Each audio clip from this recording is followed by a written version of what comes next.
Politicians lie. We all know it. We kind of accept it. It's just part of the game, all right? It's not something that I enjoy. I wish that people were more honest, but they do. Here, watch our great president who doesn't have dementia, who completely won the election totally legally without any shenanigans, Joe Biden, come in here and do what I just did. Lie. Today is it's not hyperbole to suggest a very solemn moment. Today, the Supreme Court of the United States expressly took away a constitutional right from the American people that it had already recognized. They didn't limit it, they simply took it away. That's never been done to a right so important to so many Americans. But they did it. Constitutional right. I have searched up and down the Constitution. I see no mention of birthing privileges or abortion or birth control. I don't see any of that. So tell me again how this is a constitutional right. And furthermore, abortion laws throughout the United States are not going to change that much. California is still going to allow abortions. They're even considering, it was proposed in the state legislature, to not have the parent responsible for whatever happens to the baby up to 2 weeks after birth, I think it was. Meaning, infanticide is now quasi-legal if such a bill were to be passed in California. This is the insanity of the Democrats and the leftists that just want to destroy. There's no other way to put it. But in terms of will abortion change in California? No, it won't. New York, New Jersey, all these crazy ass people will continue to allow abortion to take place to whatever point in the pregnancy the voters agree upon in those states. And that's the point, that all this is doing is moving the system of deciding back to the voters in the individual states. It's federalism.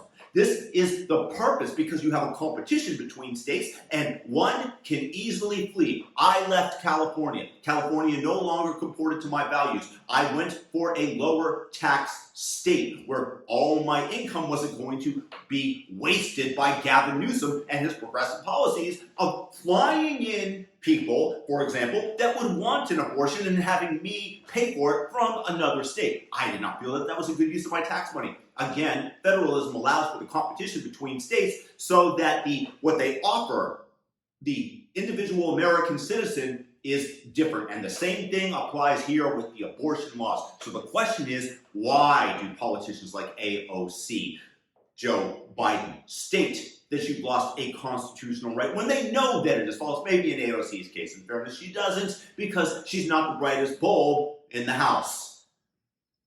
The reason that they do this is because, one, you get to inflame the moon rocks, as my friend Alex puts it, on the one side of the aisle, who say, rah, rah, rah, rah, and then they get inflamed and then they go out and vote. And hopefully you convince some of the idiots in the middle that you're really fighting for in order to win an election, because there's no way that Antifa is ever going to vote for Ron DeSantis or Donald Trump. And similarly, you're not going to find many people on the Christian right that are going to be voting for Joe Biden or AOC or Kamala Harris.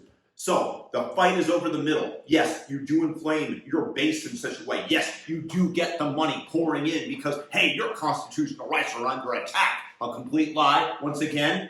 But then you're fighting for the center. And you're fighting for the idiots. And you tell them, and they trust you, that a constitutional right is being taken away. Don't bother to check it. Just further supported by the mainstream media that repeats this lie because they are completely partisan. The manner in which you gain the votes doesn't matter to them.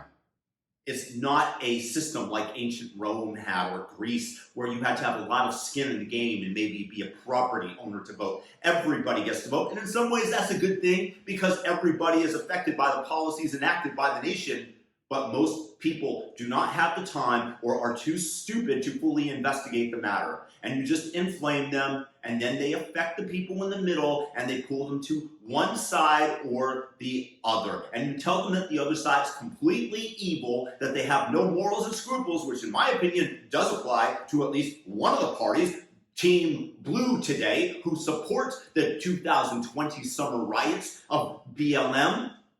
Why? Once again, Because they're going for the moon rocks. They're going for the votes of the idiots, which is how the election are decided. That's why they lie. And Joe Biden, AOC, complete liars. It's just a fact.